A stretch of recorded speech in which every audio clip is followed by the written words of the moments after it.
Greetings and welcome to our solo traveler campaign. We begin on the planet of Vesper, where our four travelers, Lars, Parker, Thomas, and Zach, have traveled out into the desert to make a deal with their last 50 or so thousand credits with a group of scavengers.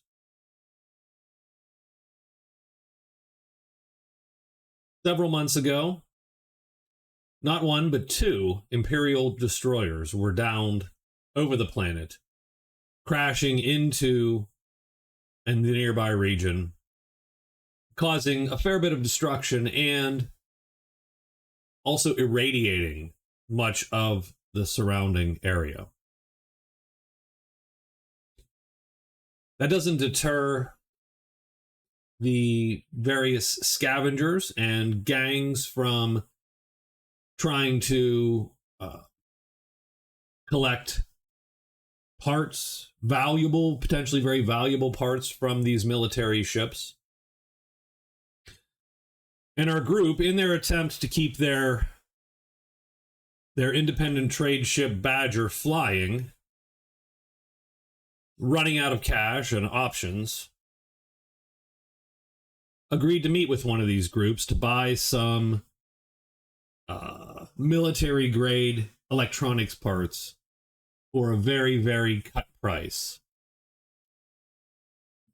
Unfortunately, that deal went bad, and the group finds itself under a hail of gunfire. Zach is lying prone behind this waist-high concrete barrier. They are on a broken parking lot outside of a ruined building with a couple of outbuildings here, as you can see. The scavs all pulled up in their vehicles, again marked by the blue rectangles. The group pulled up in its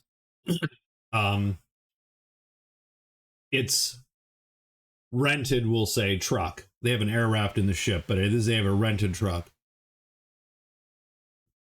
to meet this shady group of scavs. We don't know exactly what happened. Perhaps it was an ambush planned all along by these ruffians. But gunfire breaks out. Zach drops to the ground. The money lying in a satchel in bills right here. Well, maybe we'll get to that when we get to that. And as bullets whiz overhead, and the scavs pour out of their vehicles, Zach desperately grabs for his communicator and yells out through and says, "Guys, I thought you said this was going to be a milk run." And welcome to episode 1, The Milk Run.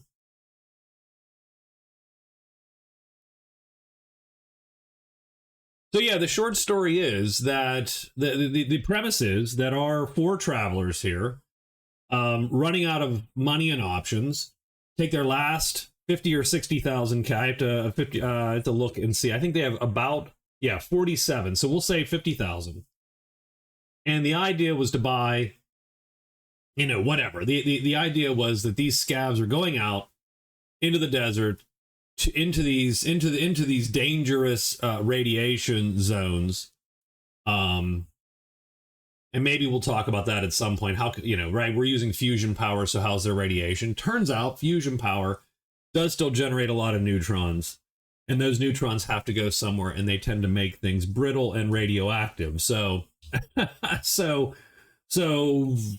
in any case, the two destroyers, small destroyer, probably maybe 2,000, 2,500 ton destroyers that fell into the desert. Probably some explosions, right? Containment breach, something of that nature. And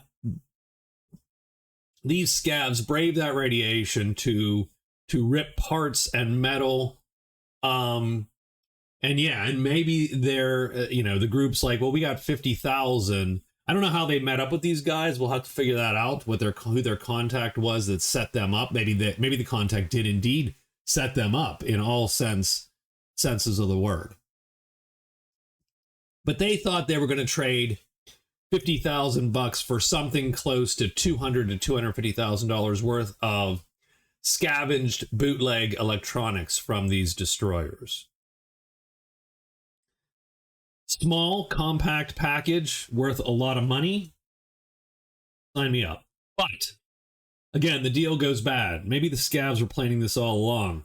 Zach notices just in time and gets down as these guys all open up. His group is way out of position and not able to support him at the moment. So we're starting in the middle, and we're starting with a fight. And let's see if our heroes can even survive. The scavs typically have slightly worse armor, but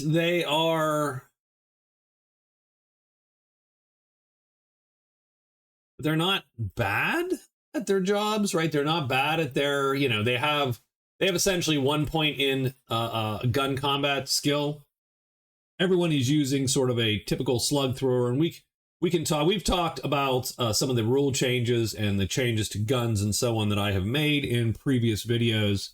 We won't go over those in depth here, but I will probably be showing you those weapons as we go. But let's get started. So we have 10 combatants. So this is going to last a while, I think. But we're going to start. We're going to roll 10d6 and see what we can see. Roll initiative. Parker's the only one who gets a +1 here. Everybody else does not. Parker gets a 6. That's good. Not a 65. 2. Lars is a 3. Zach is a 6. That's actually probably pretty good. 4. 6 and 6. I'm going to actually turn those into 5s. I'm going to let the heroes go first in the case of a tie. 1, 4, and 1. Like that.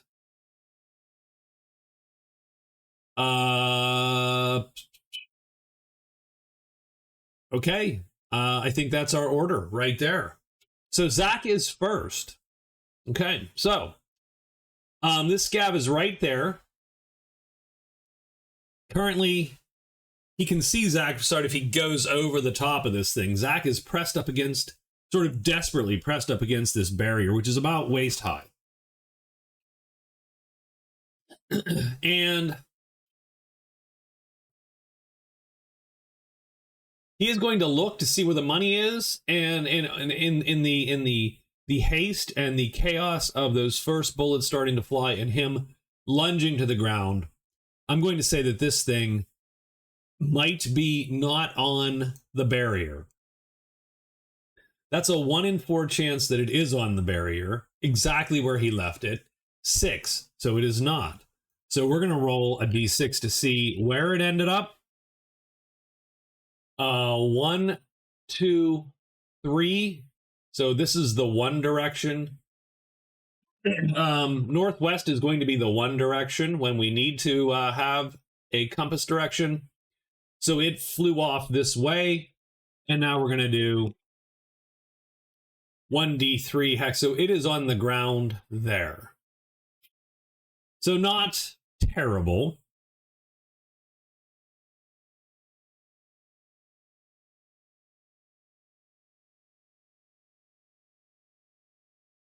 Being prone, he could crawl to it.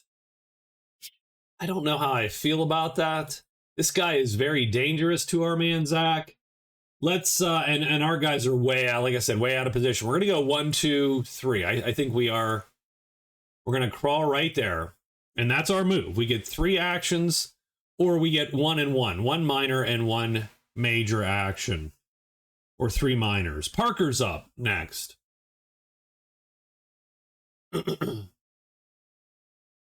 Parker is sort of really worried that Zach's going to get himself killed. 1, 2, 3, 4, 5, 6, 7, 8, 9. So we need to move, but we don't want to run out into the open. That would be crazy talk. But we're going to go around the end. 1, 2, 3, 4, 5, 6, 7, 8, 9. Each of these is 2 meters. We're going to use hero system distances. So Parker runs up the side here. All of our characters are equipped similarly. They have 10 millimeter pistols. Lars has a rifle, an 8 millimeter, almost like a light,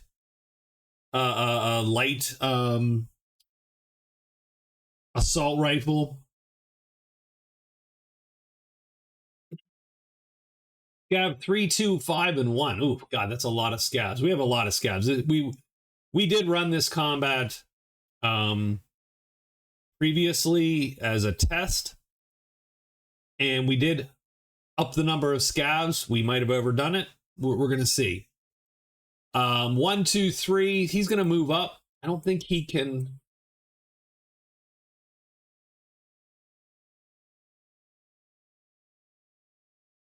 I think he's going to go 1, 2, 3, 4, 5, 6, 7, 8. So he's going to run up 1, 2, 3, 4, 5, 6, 7, 8. He can't. He's like, and Zach looks up and he goes, right? He wants the money.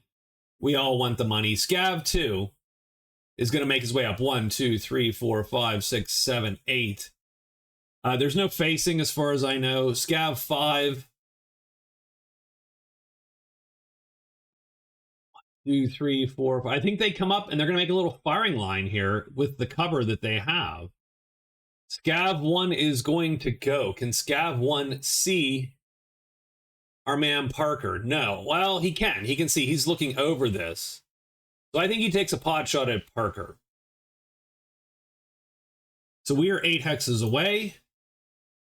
They also have...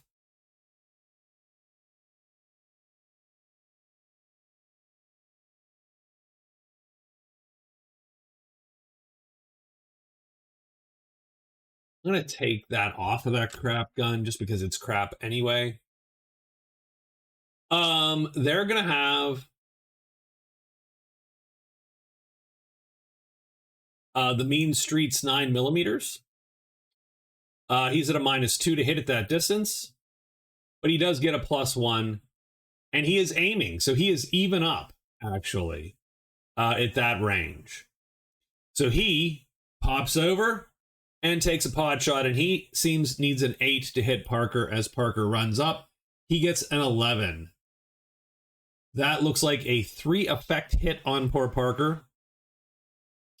This could go bad super quick, and I also downgraded my guy's armor a little bit too, so that could suck. Let's roll damage, and let's remember to add 3 to this. 6 points of damage. Parker's going to take a single point. So what they have is they have crew jumpsuits that are slightly armored, and so they look like they can be out and about, which is sort of nice. Done. There you go.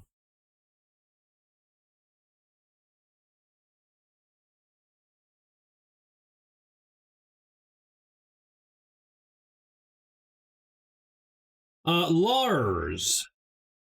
So Lars has the rifle. So Lars has some of the best. He has a very nice shot here. The rifle, he has the Iron Forge 8 millimeter out to 25 hexes. He's going to get a +1 to hit.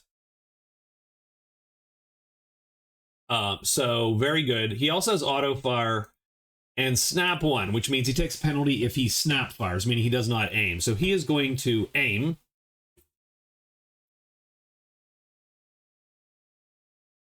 And then, man, and then I think he is going to, I think he's going to auto fire. So I think he blazes away 17 hexes. I think he's going to blaze away at all ranges are in hexes, by the way, just keep that in mind. And we do need to mark off Scav 1. We are going to keep track of ammo here if we can. I I think he's going to blaze away at scav 3 to hopefully open up some room here for Zach to move around and not get killed right away. So what are we going to do?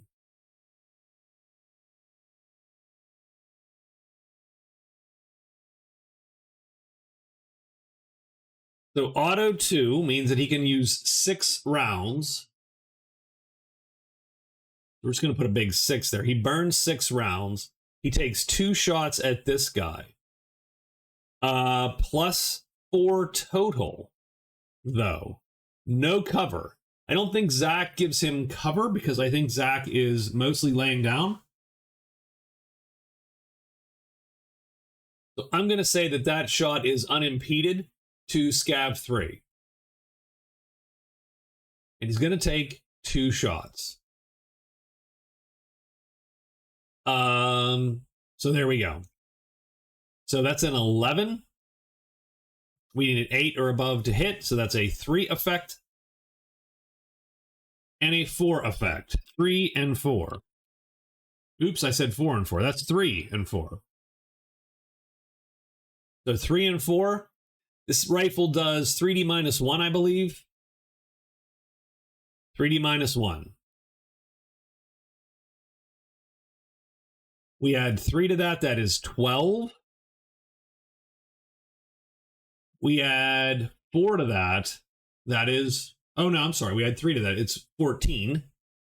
So we do 14 and 12.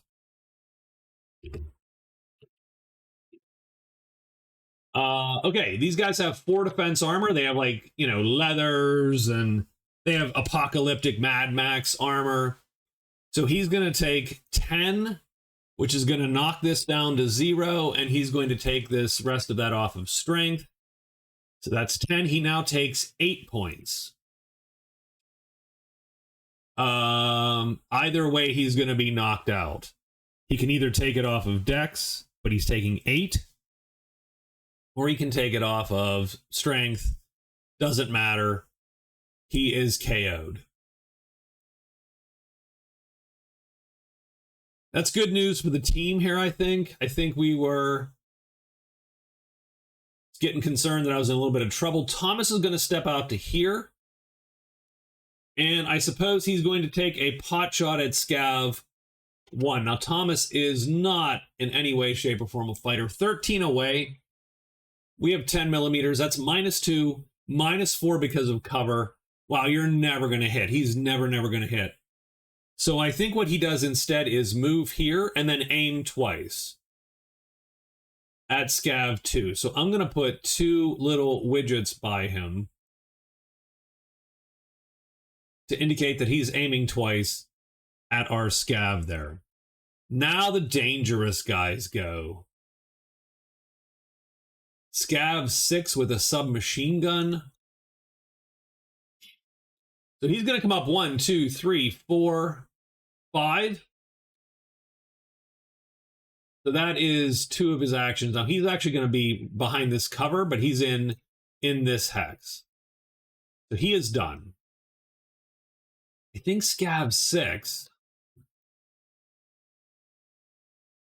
is here. 1, 2, 3.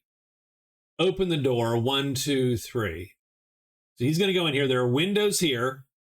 So I think he's going to go. He runs into the outbuilding here and try to get into position to lay into these folk. And that brings us to round 2.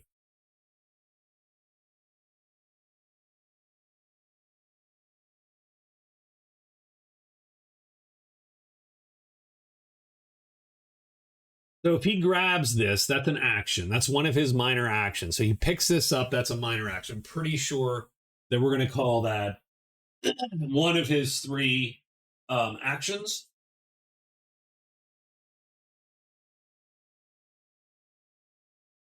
Then he could crawl 1 and 1, I suppose, you know, but I don't think you want to be there anymore. Oh, God. Getting up is an action.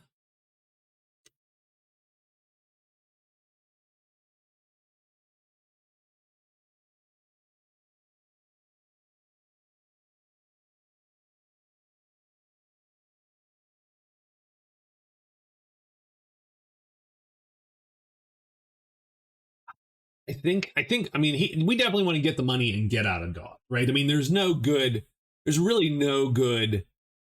I mean, we're not killing these guys just outright or whatever. That's not really the goal here. The goal here is to get this satchel and run. Very Steve Miller of us. We're gonna go and grab the satchel. That's one of his 3 actions.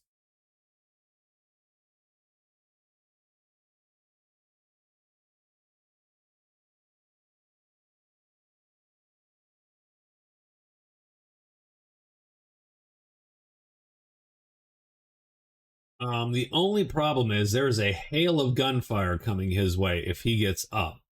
I do think we're gonna get up. We're gonna get up, and we're gonna go 1, 2, 3, right where with these crates. And then if he needs to, he's going to take a reaction to dive for cover and get down behind these crates. So that's where he is right now.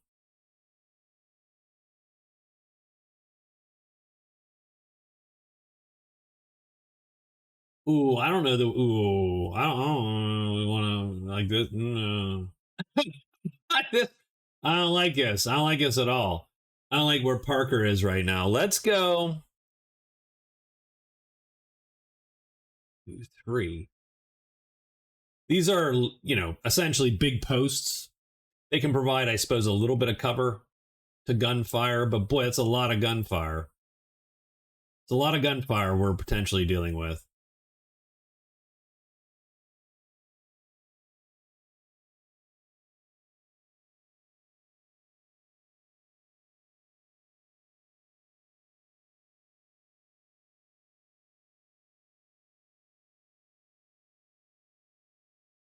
It is a bad next round, or a bad this round, a bad rest of this round, because these guys have formed sort of a weird sort of firing line right here. So what do we want to do?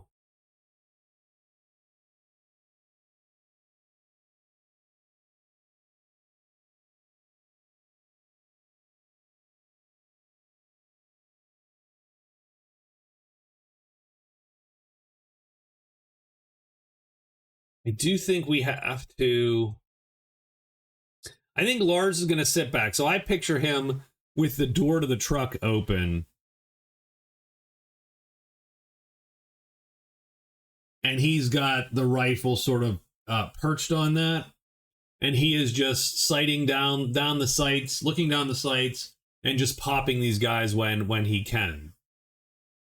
So I'm going to mentally sort of, think that he's probably going to get, unless he gets unlucky, a kill for the next 2 rounds, probably. So maybe that's it. Maybe we just have to survive for 2 rounds, thin the herd a little bit, and see sort of where if they decide this has been a bad idea, right? I'm gonna put Parker 1, 2, 3. No, not by the window. 1, 2, 3. I'm gonna slam him up here. So he's gonna be effectively in this hex, behind this this post here. And he is going to aim once at scav 1 that he can see, because he can see scav 1. Done. Scav 3 is gone. Done. Scav 2. Well, I think he's going to shoot at Zach. Zach is going to throw himself on the ground, but that is going to take his action. Because diving for cover is a reaction, but it also then you lose your action. So he has cover behind these, right behind these items here. We're gonna let scav 1, 1, 2, 3, 4, 5. He's gonna take his shot. I think he's at a even up 4. So the bullet slams into here.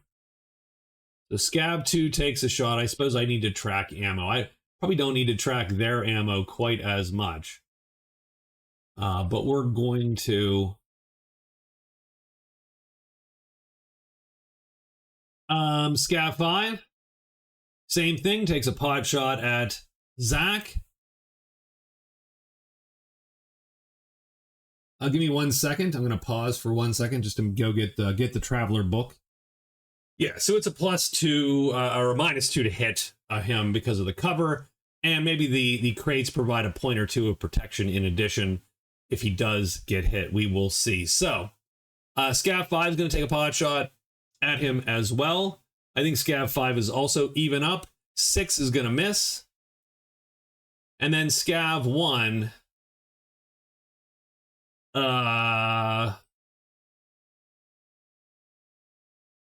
same thing. I think we just take the shot. 5. So they all miss. So they all just pour bullets into these crates above Zach's head, right? And bullets are bouncing. The crates are being shattered a little bit, right, by gunfire. Lars takes aim with the rifle again.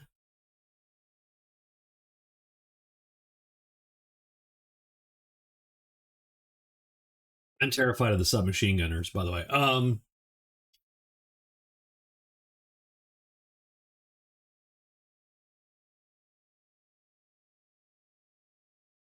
I don't think I don't think we can see the submachine gunner. We cannot. Oh, we sort of can. We sort of can. If he's in this hex, we can. It's 21 away. He probably has cover.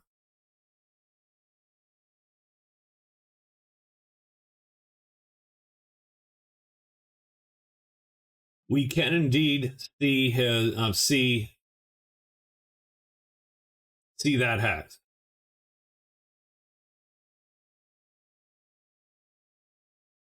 I think we shoot him again. Well, not again. I think we shoot him, right? And I think we go full auto again. So that uses 6 rounds because it's 3 times the auto effect, and we get 2 attacks against him. We are aiming. We have a +1 because of range. We have a +2 because of our skill and attributes. That's a +4, but it's a -2 due to cover. We get 2 attacks. We get +2 to this roll. Looking for 8s or aboves. We get an 8 exactly. So that's a 0 effect and a 2 effect. So we get a 0 effect. That's 10 points. And we get a +2. 10 and 10. So he's going to take 6. I'm sorry, 6 and 6. So he takes 6 the first time. And 6 the second time. So he's going to take 4 off of his strength, like that. And though he is injured, he is not incapacitated.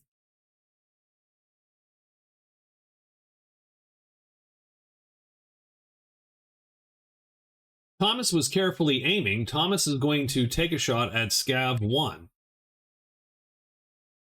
Scav 1 is 22 away, or no, 11 away. I'm sorry. 11 away. We have the stock standard. So -4, +3. He aims and then fires plus his 2 aim. So he's only at a -1 for this shot. We miss. Thomas misses. And he loses all of his aims.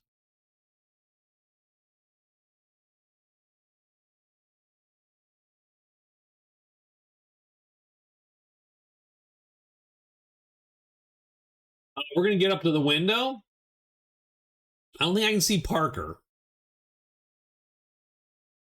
I can maybe see Thomas, but good question. So we'll put the window. I cannot. These block line of sight. And can I see Lars with the rifle? I can. The truck provides cover but does not block line of sight. Let's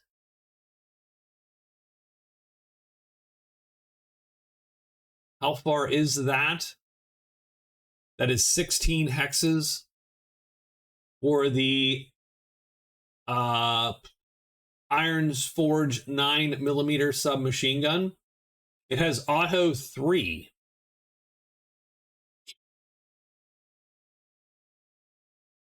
It is, I think, in -2 land there.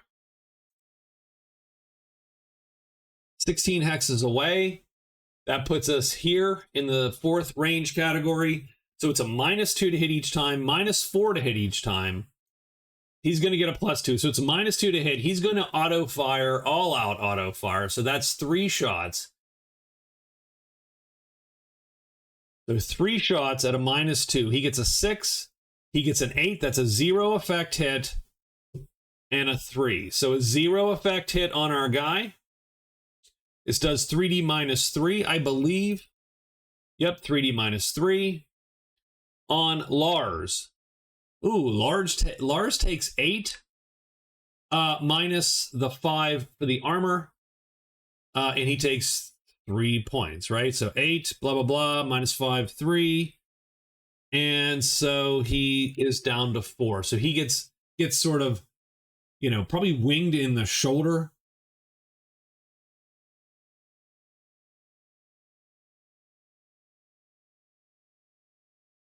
Now, Scav 4 is hurting. He's hurting pretty bad.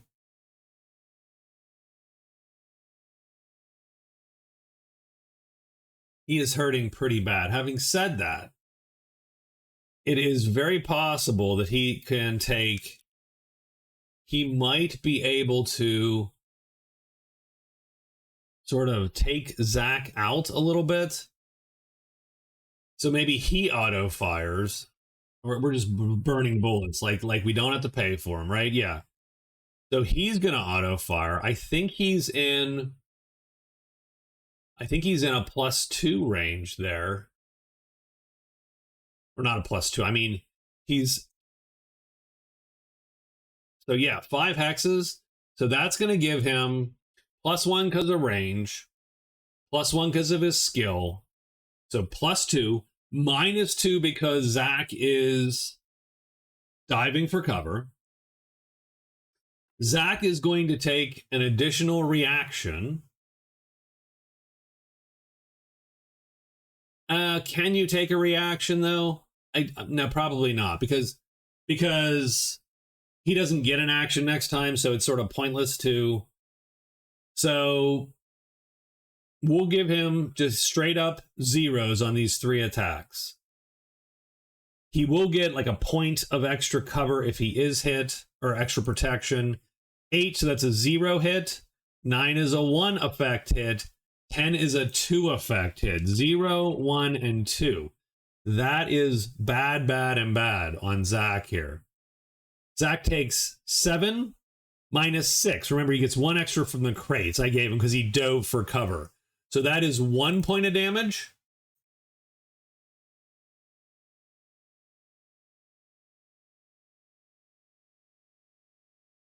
Second bullet. Oh, 12. Ugh, -6 is 6. He takes 6 points of damage.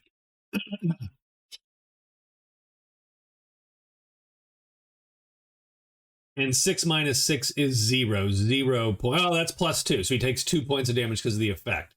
He's down to 1 endurance left. So he takes a couple of shots and drops down behind those crates, sort of holding his, arm and chest there a little bit.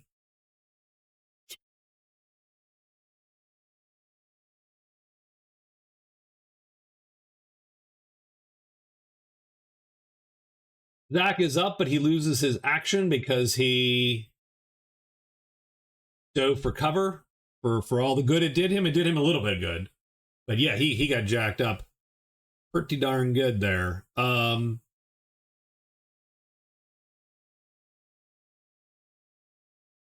So he is done. Parker is up.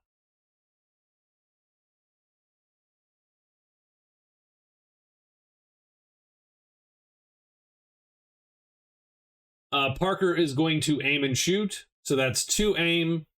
+2 is +4. +5 to hit this guy here.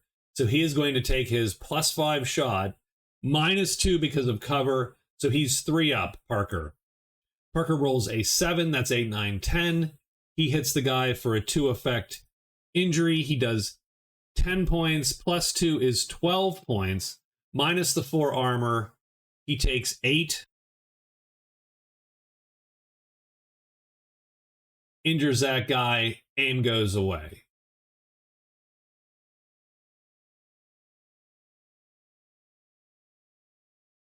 These guys can no longer see our guy here because it's next round, next attack. So he is down behind these crates. He is not not visible. Being prone down there means you can't even see him anymore.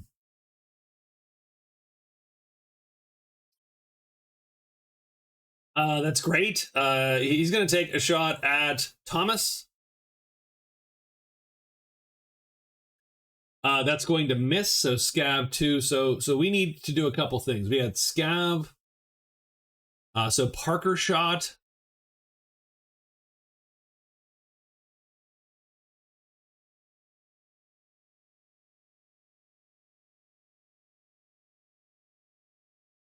Six and 4 both shot. 2 just took a shot.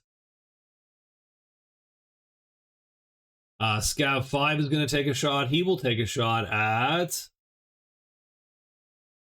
Might as well take a shot at Parker. I think... Let's see. What's the...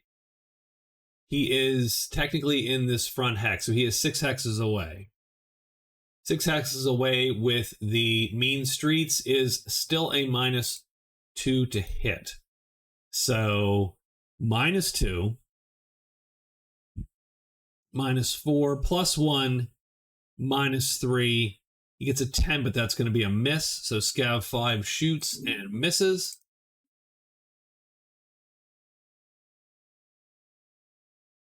And scav 1, I think, is a little concerned because he's right on top of this guy.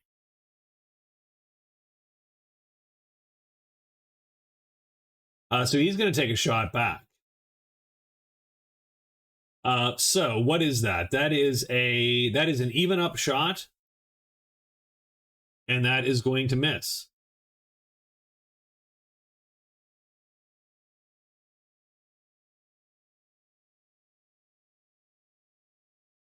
Lars has one more full auto attack, and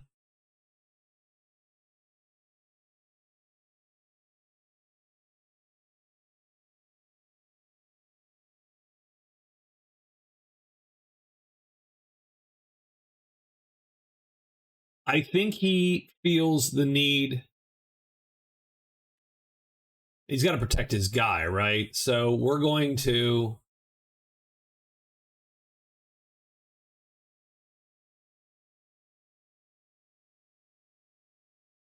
Again, take that shot. Again, we're going to auto up. So 18 shots used. So he's 20 magazine, 20 round magazine. So he's going to take that shot. He gets 2 attacks. He is a +4 total, -2. So he's +2 on both of these. First shot is a 10. So that's a hit at 2. Second shot is a miss. So he gets a single hit with a 2 effect. Ooh, only 7 points. -4 is 3. We'll just take that there. So not a great effect for our guy. And Zach is just, I mean, he's got, it's not great. Not great. What is Thomas going to do?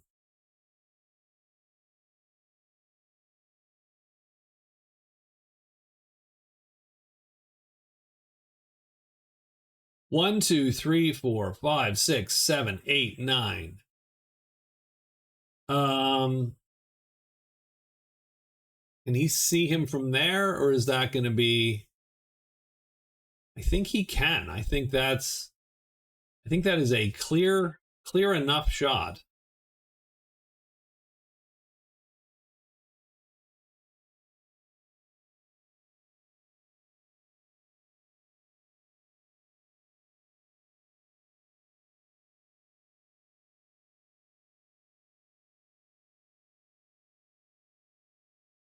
Yeah.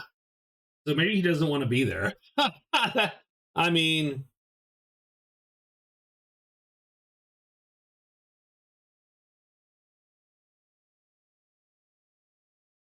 or maybe he does, right? Maybe ugh. We do have this in the way, though. We do have, nah, not quite, though, right? My concern is simply,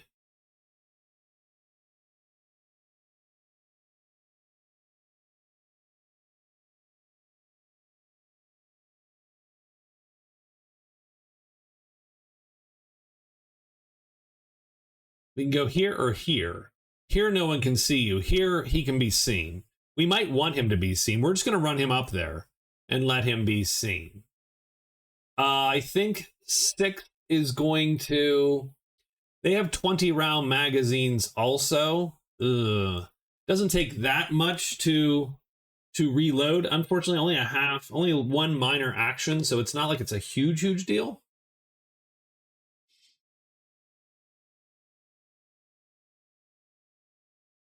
What's the range on this? Oops. That didn't work. That absolutely did not work.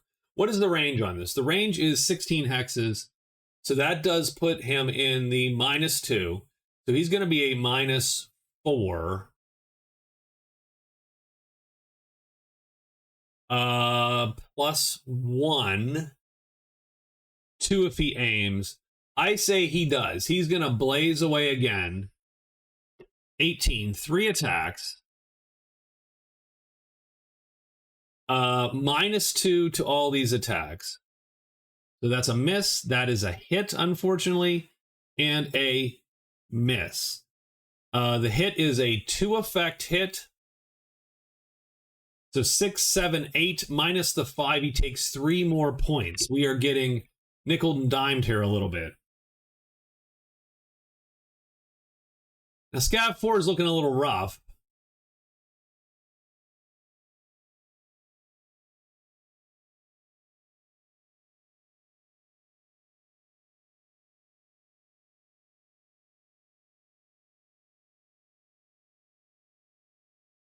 And we have not done a good job. So, yeah, okay.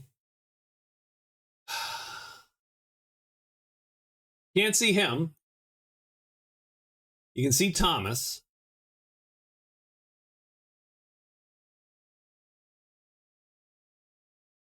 It's only 11 hexes. Man, that is not great. That is a 0.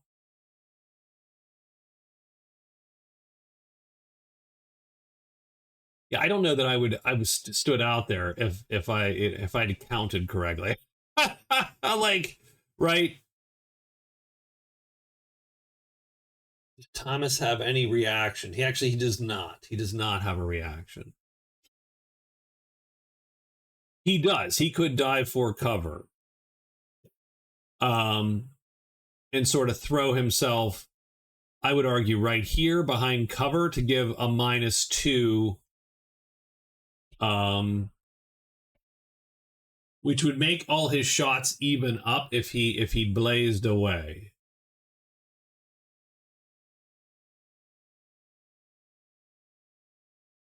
Or I'm just going to put him here and just say that's where he was. So Scav 4 now has to make a decision.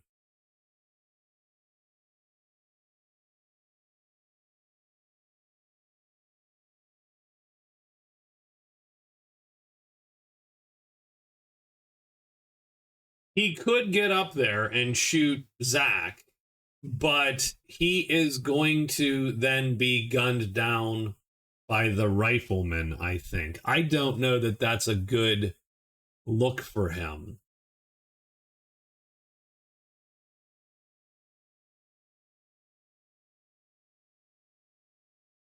So I'm going to say let's roll a d12 on him. Let's say on an 11 or 12 he does. He goes nuts. He charges ahead. He's high on whatever scavs, you know, he's got the ketamine high going.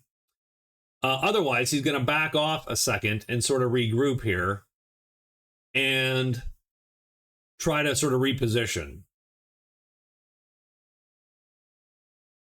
And he gets a 2. So I'm going to say that he does indeed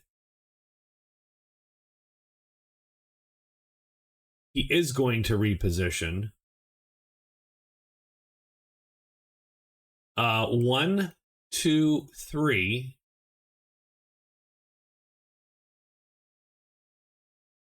He can't fire across all his boys like that, so that's not going to work either.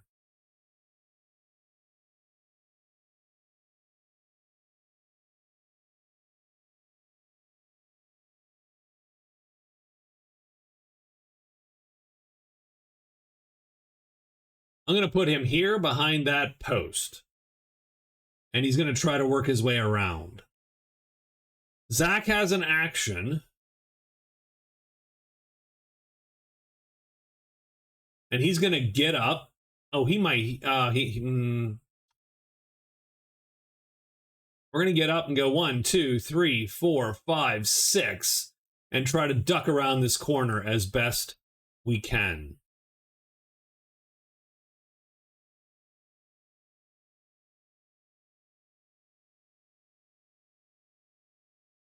Parker aims and takes a pot shot at this guy, Scav 1 here. So he's at +4, -2, so +2 to hit.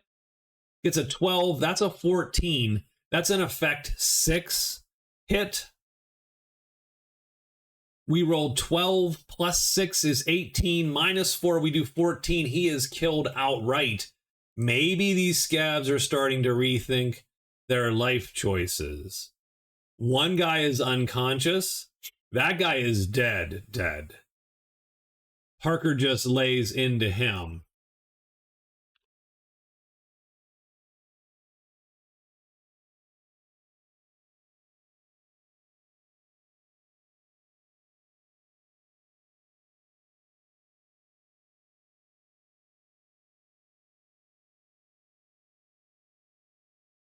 Oh. All right. Let's think about this. Let's give these guys, so on 1 to 4 maybe, they're going to start to pull away.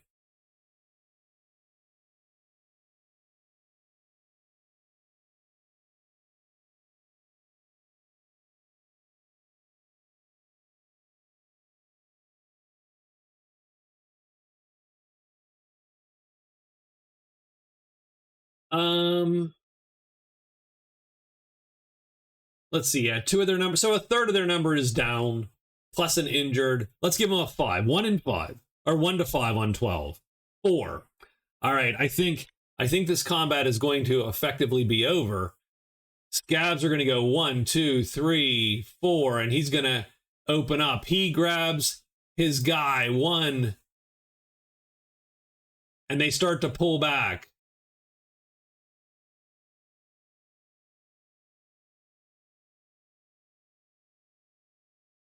Right? And I mean, we'll do what we need to do in terms of gunfire to keep them running, but I think at that point, I think we can say that the fight is over. The scavs get in their vehicles and they sort of scream off, the occasional bullet sort of coming our way just to keep our heads down.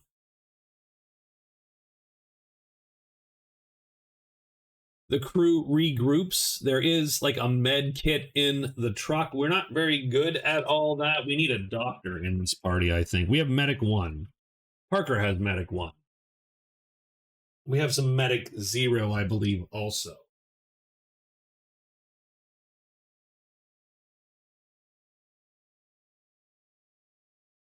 Medical treatment, number of characteristic points equal to the effect of a medic check for a minimum of 1 point.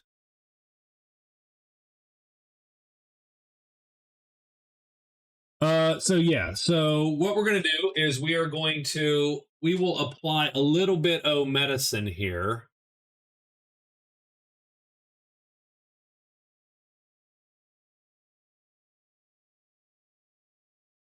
So Zach slaps the money down into the truck. These guys get in. We don't have great drivers. Lars is our base driver here, so Lars will drive. Zach and Parker in the back. And then Thomas will, of course, ride shotgun. And these guys are going to drive drive off and away through the desert. Can we do medic? Let's take a skill roll here, and of course we add 1, and probably 2, because it's our dex, int, or edu all +1. Parker is quite that's our medic, right? Yeah, Parker is our medic.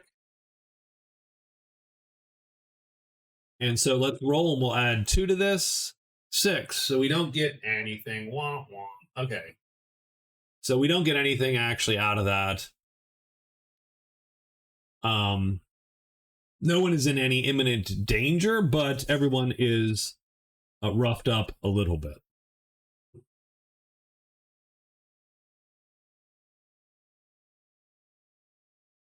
So we drive the half hour back to a nearby desert town of Carthaean. So we were out in the ruins, right? In a like I said, like almost probably a ruined shopping plaza or something, right? In the parking lot, broken up.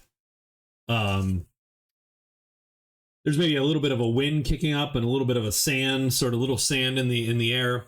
Now everybody on Vesper. Vesper is a thin and noxious atmosphere. Everyone wears respirators outside, but most buildings have either positive, thin and tainted. It's not noxious, like it's just a little bit of badness there, but it's too thin to breathe for long periods of time. So most folks are going to be wearing breathers outside, and most buildings are either sealed, or if they're not sealed, they have a positive pressure thing going on. And so they are not, so the atmosphere, right, doesn't leak in this case. It's not hard to do positive pressure if it's thin. So they would be mostly, sealed up enough that you're not losing or pumping air out into the outside. So here's our picture of the desert. I don't have the town, but so excuse me. So I think the group, pulls into town. They pull off to the side, maybe, and this is like a town. It's got 10, 20,000. The desert biome is not well populated. There's a temperate a biome as well. I don't have a map of the individual parts of Vesper, but I do imagine that there is a fairly nice, temperate, more lush continent, and they're on the opposite side of the other hemisphere, and the conditions here are just that, are desert. They're fairly harsh, dry, and so on. There are 2 starports on planet. There's a sea starport, which actually is technically better, but it has been so damaged and not repaired recently that it is sort of dropped to a C classification. And then on the dust side here, it's a D. So it is no more than a couple chain link fences and a couple towers. There's not even really air traffic control at all here. It is just above a refueling station. And in fact, pretty much all of the equipment that used to be here was then pulled off to help repair and refurbish the other station across the world. So there's even less here. It's almost just a refueling stop now, and there's probably only a couple other ships at most here. You're literally landing on like concrete slabs in the sand. And so we do have a local guy. Lars is who has broker? Parker has broker. So I think Parker made the deal, or thought he had made the deal. So everybody's like, Parker, what the hell happened? And he's like, let me call my guy. Let me call my guy. So who is my guy?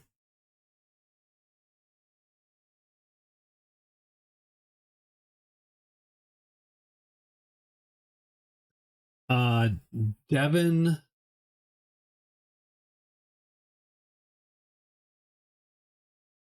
Galloway. Sure, we're gonna go with that. So Devin Galloway here. So Parker is gonna call Devin Galloway.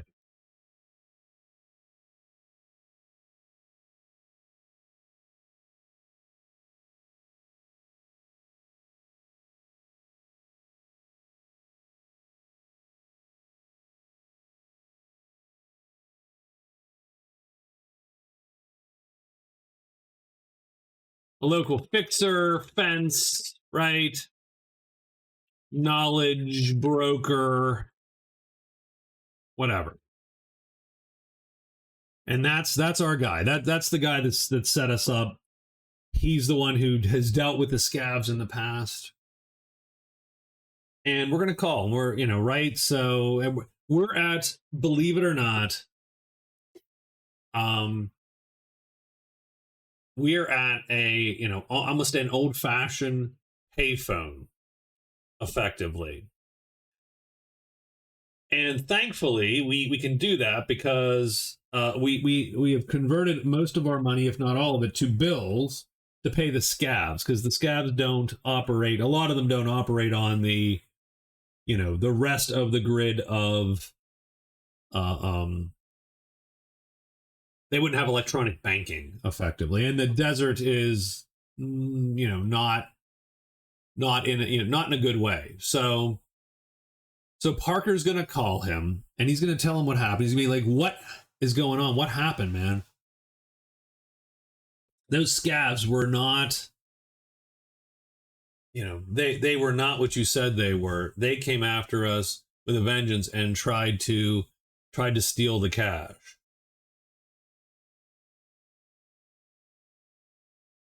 And I think so he does reach Devin. I think he does. And Devin answers a call and he's like, so here's the question. Did Devin set them up? I'm gonna say only a 1 to 3 oracle here. Did Devin actually set them up? Is he surprised to hear them? Oh, yes, he did. He did indeed set us up. He is very surprised. He does Parker recognize the surprise in his voice? I'm going to give him, because he is a broker and because he has dealt with folks in the past, right? These kind of fixers and so on in the past. I'm going to give him a roll with int. So I'm going to give him a +2 here roll. So I'm going to give him a roll and add 2 to it. 9. Oh, yeah, absolutely. Yes.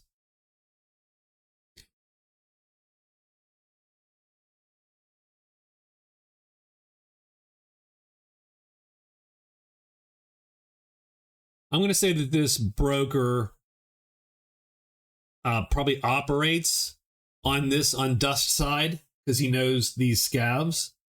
So he's not far off. Maybe in this town. Is he in this town? 50-50, 1 to 6. Yes, he is. Absolutely. He's relatively close by.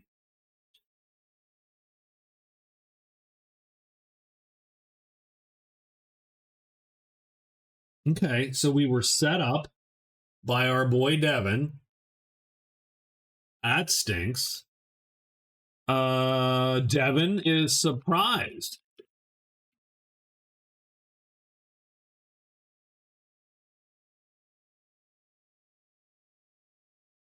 He set us up. So yeah, so that's that's the call, right? Parker's like, it's like Galloway, and Parker's like, what the hell's up with these scavs, man? Uh, uh, oh, Parker. Hey, yeah, how'd the deal go? Right? He's and Parker's not buying it. He's like, does he say? I think you know how the deal went. They didn't even have any parts. I didn't see a case of parts there at all. They came at us with 6 guys, guns blazing. Oh, well, that's the last time I deal with those guys then. I mean, I had no idea. I'm really, really sorry. Maybe I'll make it up to you by, no, no, no. You know what? So, yeah, so Parker's like, no, I'm not buying it. What does he say to him? So he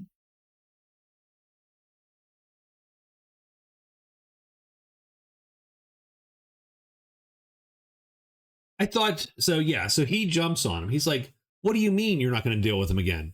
You said you dealt with these guys all the damn time. I thought you said that you made deals with them."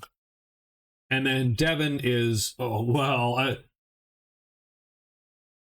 and why the hell were you so surprised to hear my voice? You set us up, didn't you?" No, no, no, no. Look here. Look, now does Devin give up the ghost? Does he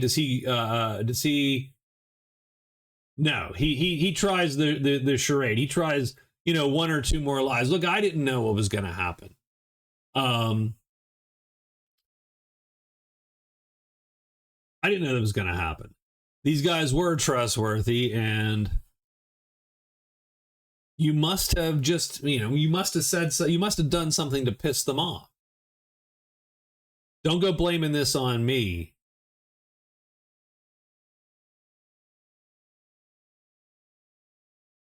And you know what Parker's going to suggest, since he's real close. Parker said, "You know what?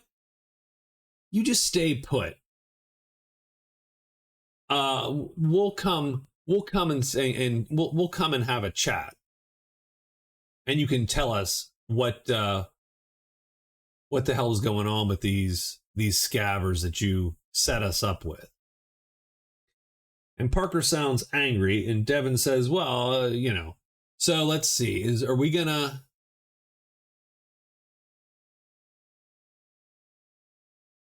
So yeah, so we're gonna hop in the damn truck and we're gonna drive over there, and it's close because we rolled a 1. So I'm gonna give him I'm gonna give old Devin here maybe so when we get there in not so much time, is Devin still there? I'm going to say that Devin is going to pack up whatever he can in valuable and try to get out of Dodge. Does he do it before we get there? I'm going to say that we're not going to take long. And maybe, let's see, is Parker smart enough? I'm going to give Parker an int roll.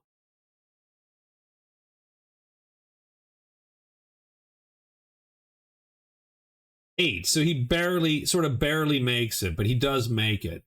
Parker says, "You know what? You stay put. We're going to come and we're going to have a little chat about these scavs. We'll be there in an hour." Clay hangs up the phone. Now he knows they're going to be there in like 5 minutes. So he thinks that good old Devin there will not rush quite as much, right? And he will. So Devin is going to have, let's say, then a 1 to 3 chance that he got out of Dodge, and a 4+ chance that they caught him. 6. Excellent. So there you go. So they pull up. His car, like the car is still there, right? So they go, there's like maybe like a residential kind of, and Devin has some kind of front business, almost like maybe like an insurance agency or like an importing business, quote unquote. And so you have, Galloway Importers and Insurance there. So give me 1 second. Right, Devin's trying to get away, but we get there first. the group busts in and he is slamming bills or something into like a box, right?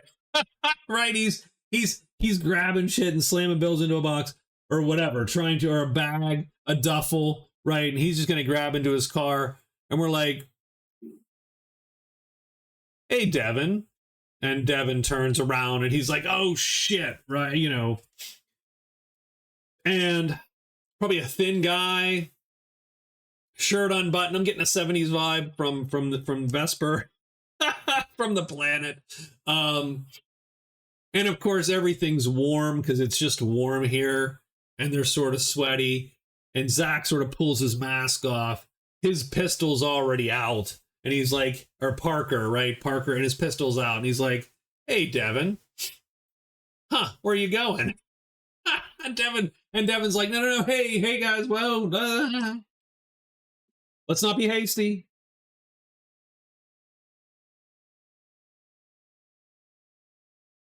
And look, I'm sorry about the deal, man. I'm sorry it didn't go through. They are going to.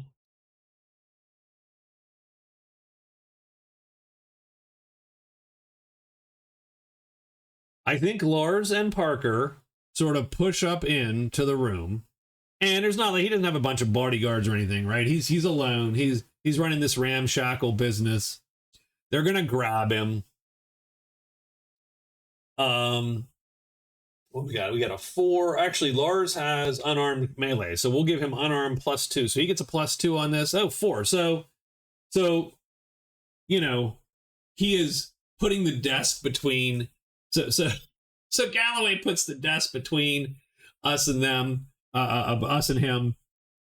We're like, "Come here, why don't we have a little chat?" And he's like, no, guys, look, how about I give you a little bit of cash to compensate you for your trouble and your medical bills, maybe, and then we just call it square.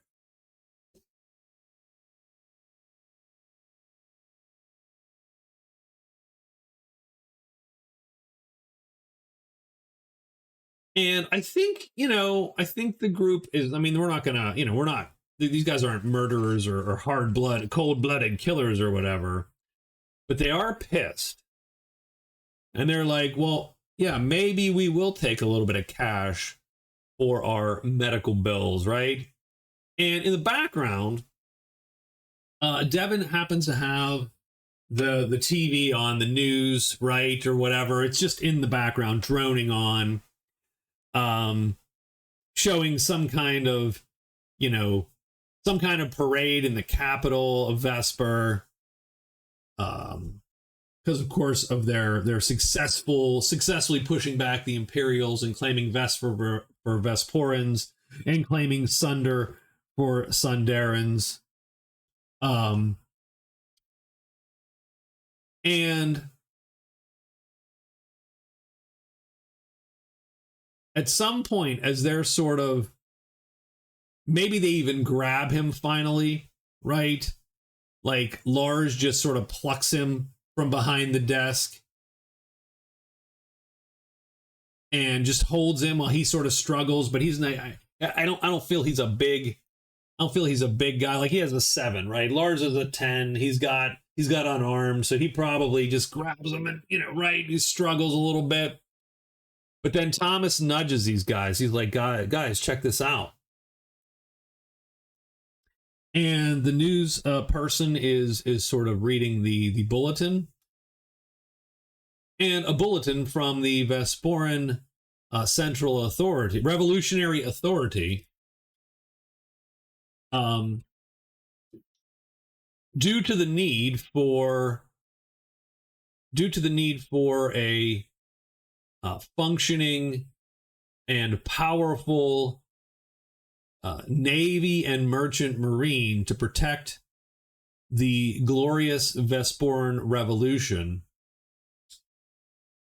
The Vesporan, let's see, and I don't think it's not really is it a dictator that's running Vesper? Oh, maybe we'll do the region briefing here. Oh yeah, it's a dictatorship ruled by Tarov. President Tarov has announced that all imperial and independent ships on Vesper are hereby declared the property of the glorious Vesporan Revolution. All captains and crews will report to the nearest authorities to finalize the transfer of ownership of their vessels. Those captain and crew who are willing or wishing to join in the Vesport will get a fair wage and be assigned to one of our many powerful ships. So they look at each other because their ship is nearby at the port, the crappy port. So it's like I said, it's a couple chain link fences and a couple towers, a couple guard towers. There's not much else going on. There's I think some refueling equipment there, but otherwise the place has been stripped down for parts for the other starport that they're trying to repair.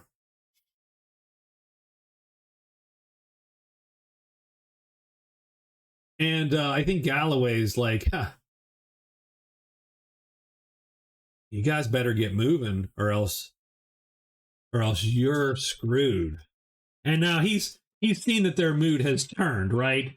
They've gone from anger to fear because they know their ship has effectively been impounded, probably. I think someone gives him a little bit of a whack, maybe, right? I think they're going to...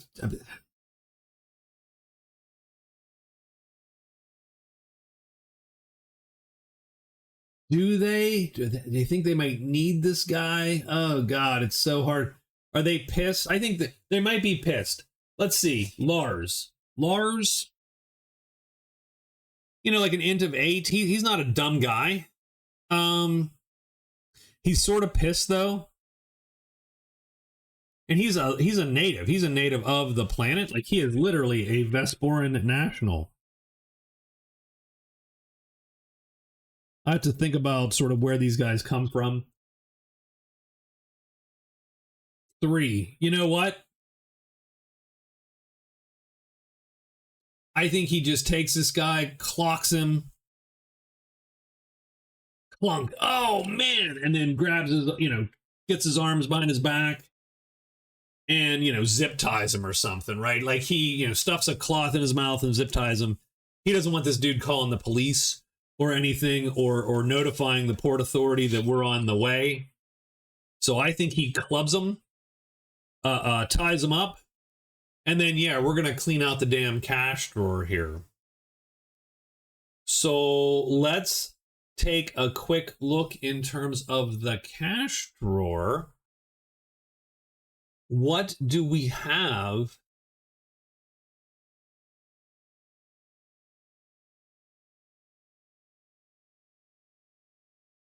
I'm going to roll recon on somebody. Give him just a little teensy bit of...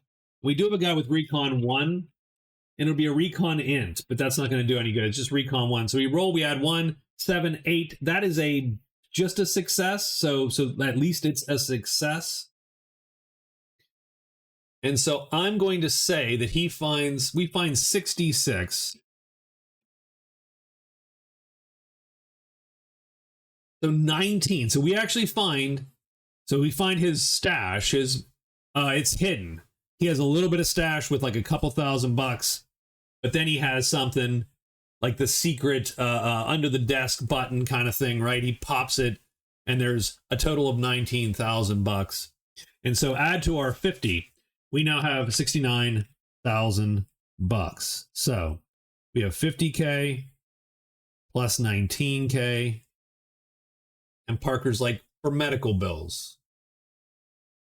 And they're going to pile into the truck and they're going to make a beeline for the port to see if, hopefully, they can get their ship before maybe it hasn't been impounded. Maybe they luck out. They're not. It's very likely that the Port Authority folks won't be able to get into it at this level of starport. They probably didn't even give them codes or keys, so we're probably okay. But ideally, you don't want to have to. You're not going to blast your way into that ship. That's crazy. You're gonna.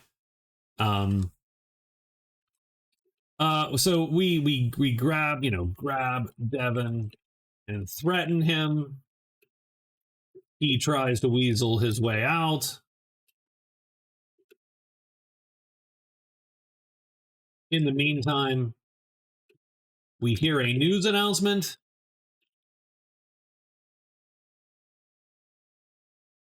All independent ships on Vesper are now impounded and property of the glorious Vesporan Revolution. I don't think glorious is actually in the title of their name. But uh-oh.